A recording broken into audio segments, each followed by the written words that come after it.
میرا پہلا سوال آپ سے یہ، منہاج کے سفر کوئی بڑا طویل سفر ہے، 5 دہائیوں کا سفر ہے میرا خیال ہے۔ اس 5 دہائیوں کے سفر میں جب ہم یونیورسٹی کو دیکھتے ہیں اور یونیورسٹی کے پتہ لگتا ہے کہ 150 سے زیادہ ڈپارٹمنٹس اور مختلف طرح کے یہاں کورسز پڑھائے جا رہے ہیں، اب تو میں دیکھتا ہوں کہ مختلف اداروں کے جو پروفیشنلز ہیں وہ بھی یہاں پر اپنی ڈگریز کے لیے اور گرومنگ کے لیے آتے ہیں۔ کیا ویژن تھا شیخ الاسلام کا جس کو سامنے رکھتے ہوئے ایک اتنا بڑا سیٹ اپ بنا اور سینٹرلائز اتنا بڑا سسٹم بنا کہ پورے پنجاب سے، پورے پاکستان سے، ملک سے باہر سے بھی اسٹوڈنٹس آتے ہیں اور یہاں ایڈمیشن لیتے ہیں؟ سب سے پہلے آپ کا شکریہ ادا کرتا ہوں کہ آپ نے وقت نکالا، تشریف لائے اور اس نشست کا موقع بنا۔ تو یہ سوال آپ نے جو فرمایا ہے یہ میں سمجھتا ہوں آپ کی وساطت سے بہت سارے لوگوں کے لیے سورس آف انفارمیشن ہوگا۔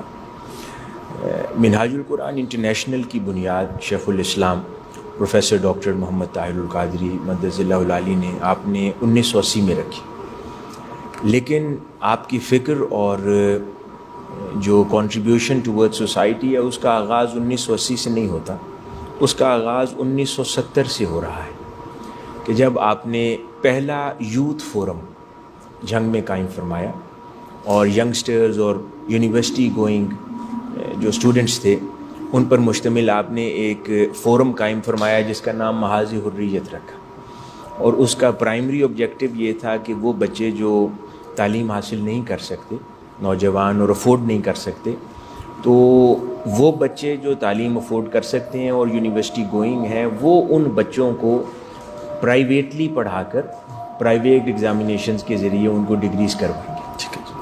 تو یہ ایک سفر ایجوکیشن کا آپ نے 1970 میں آغاز فرمایا، اور 1980 میں پھر منہاج القرآن انٹرنیشنل کی بنیاد رکھی، اور اس کی بنیاد بھی ایجوکیشن فار آل کے تصور کے ساتھ۔ اچھا، اور جو پہلا پرائمری سلوگن آپ نے دیا وہ یہ تھا کہ سر سید احمد خان نے انڈو پاک سب کانٹیننٹ کو ایک علی گڑھ دیا تھا، تو میں انڈو پاک سب کانٹیننٹ کو 100 علی گڑھ اس قوم کو دینا چاہتا ہوں۔ یہ وہ بیسک ویژن تھا، اور علی گڑھ سے آپ نے اپنی اس ایجوکیشنل ویژن کو کیوں ریلیٹ فرمایا؟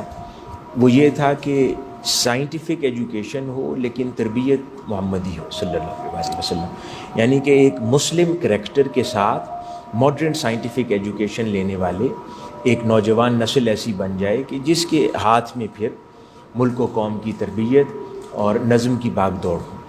تو اس کے پیش نظر آپ نے منہاج القرآن انٹرنیشنل کے پلیٹ فارم سے پہلا ادارہ بھی مسجد نہیں بنائی، پہلا ادارہ بھی منہاج القرآن نے جو قائم کیا وہ تعلیمی ادارہ تھا۔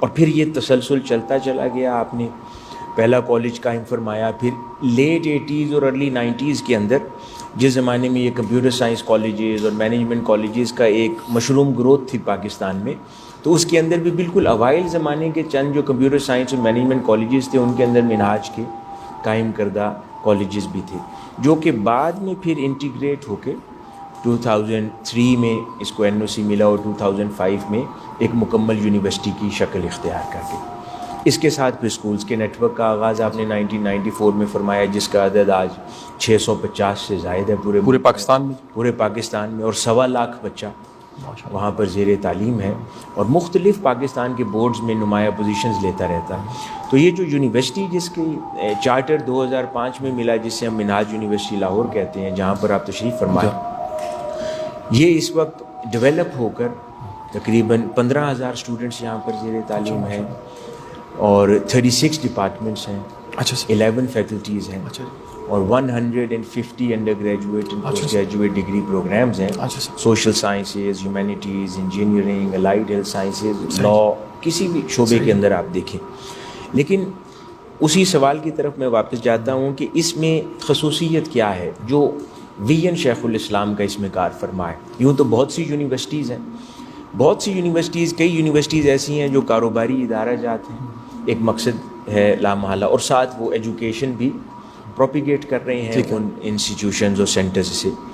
لیکن یہاں پر میں 2 مثالیں دیتا ہوں، 2 سینٹرز کی اور 2 ڈپارٹمنٹس کی، جس سے آپ کو اندازہ ہو جائے گا کہ یوں تو یہ ایک جنرل یونیورسٹی ہے، لیکن اس سے مقصد نسل سازی کا اور قوم سازی کا وہ کیسے ادا فرما رہے ہیں۔ ہمارے ان 36 ڈپارٹمنٹس میں سے ایک ڈپارٹمنٹ ہے school of religion and philosophy. اب یہ پاکستان کا پہلا ایسا ڈپارٹمنٹ ہے. آپ کے علم میں ہوگا پاکستان میں تقریباً 25 ملین 2.5 کروڑ نان مسلمز آباد ہیں. ٹھیک ہے جی. پاکستان سے باہر جن لوگوں کو جانے کا اتفاق ہوتا ہے وہ جانتے ہیں, آپ چاہے آکسفورڈ چلے جائیں, ہارورڈ چلے جائیں, کیمبرج چلے جائیں, کسی بھی یونیورسٹی میں جائیں, بینگ اے مسلم آپ ان یونیورسٹیز میں جا کر اسلامک اسٹڈیز میں آپ ماسٹرز بھی کر سکتے ہیں اور پی ایچ ڈی بھی کر سکتے ہیں. وہ آپ کو الاؤ کرتے ہیں, ایون دو آپ مائنورٹی ہیں وہاں, لیکن پھر بھی یہ یونیورسٹیز الاؤ کرتے ہیں. انفارچونیٹلی پاکستان کانسٹیٹیوشن یہ رائٹ دیتا ہے اپنے مائنورٹیز کو, لیکن neither in public sector Noor in private sector کوئی ایک ادارہ بھی ایسا نہیں تھا جو 2.5 کروڑ نان مسلمز کو یہ رائٹ دے رہا ہو کہ وہ آ کر اپنے مذہب میں ڈگری کر لیں. اچھا, کہ کوئی کہے کہ میں نے ہندو ہوں, میں ہندوازم میں ماسٹرز کرنا چاہتا ہوں, اور کوئی یونیورسٹی اس کو ہندوازم میں ماسٹر منہاج کرا رہی ہے ڈگری. اسی طرح کرسچینٹی. اچھا جی. یہ انیشیٹو شیخ الاسلام کی اس ویژن کی عملداری میں ٹھیک ہے جی. یہ منہاج یونیورسٹی میں قائم کیا گیا, اور ایک کثیر تعداد میں اس وقت نان مسلمز ہیں جو یہاں پر اپنے اپنے مذہب کی ڈگری کر رہے ہیں. اور پھر ایک شرط رکھی گئی کہ ہر مذہب اس کا اپنا استاد ہی پڑھائے گا. اچھا, یعنی ہندوازم جو ہے وہ ہندو اساتذہ پڑھا رہے ہیں, کرسچینٹی کرسچن اساتذہ. تو ڈاکٹر صاحب وہ کہاں سے ملے اس معاشرے میں؟ تو منورٹیز جو ہیں وہ بڑا چیلنج ان کے لیے کوالٹی ایجوکیشن سب کے لیے ہے, تو وہ قابل لوگ لائک ہندوازم میں آپ کو قابل لوگ کہاں سے ملے؟ یہاں دونوں چیزیں ہیں. کچھ اساتذہ تو پاکستان کے باہر سے لانے پڑے, یعنی اس ڈپارٹمنٹ کے لیے تو مجھے ہیڈ بھی آسٹریلیا سے لانا پڑا, ان کو مائگریٹ کروایا. نا is residing on campus and heading that department. اسی طرح ہندوازم سکھ ازم پڑھانے کے لیے اساتذہ پاکستان سے تلاش کیے, ان کو کئیوں کو منہاج یونیورسٹی نے ہی پڑھایا ہے, یونیورسٹی پی ایچ ڈی کروائی ہے, اور اب ایک شاندار اساتذہ بن کر وہ کمیونٹی سروس کر رہے ہیں. تو ایک تو یہ ڈپارٹمنٹ, اور 4 سال مجھے صرف یہ ڈپارٹمنٹ اپروو کروانے میں لگے, تو وہ انہوں نے کیس اٹھا کے اسلامی نظریاتی کاؤنسل کو بھیج دیا کہ یہ کیا ہو رہا ہے, اس کا کوئی پریسیڈنٹ نہیں ہے. ٹھیک ہے, تو میں نے ان سے یہی گزارش کی کہ یہی تو وہ پریسیڈنٹ قائم کرنا چاہ رہے ہیں. بالکل.